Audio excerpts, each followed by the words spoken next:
महाराजांची कीर्ती बेफाम होती, महाराजांची कीर्ती बेफाम. भल्या भल्यांना सुटला घाम, याला कोण घालिले सन, दरबारी कुस्ती बेगम. बडी बेगम म्हणजेच अली आदिलशहाची आई बर का.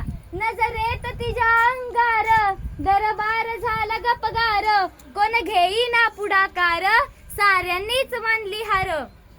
तेवढ्यात एक सरदार उठला, त्याचं नाव होतं अफजल खान. त्याने विडा उचलला आणि बोलला, मैं लाऊंगा उस शिवाजी को. नाव तेच अफजल खान.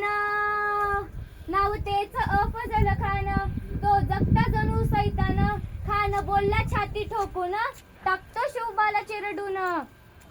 खानाची फौज निघाली, गावाच्या गावं लुटली, मंदिरं लुटली, आया बहिणींची आबरू लुटली आणि तो निघाला प्रतापगडच्या पायथ्याशी.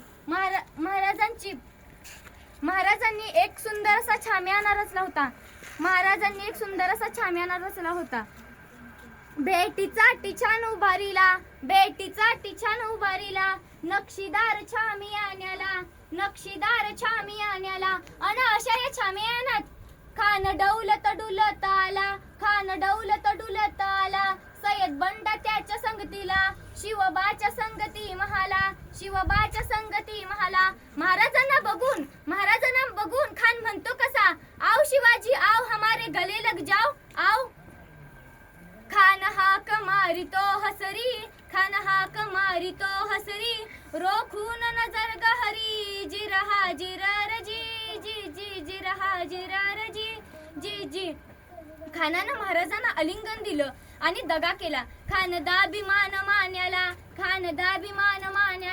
कट्टारीचा वार त्यानं केला. चिलखत होत अंगाला. खानाचा वार फुका गेला आणि खान एडपडला. तितक्यात महाराजांनी पोटामंदी खिजवा ढकलीला. वाघनकांचा मारा केला. टर फाडलं पोटाला. तड गेला खानाचा कोतळा, बाहेर आला जिरहाजी.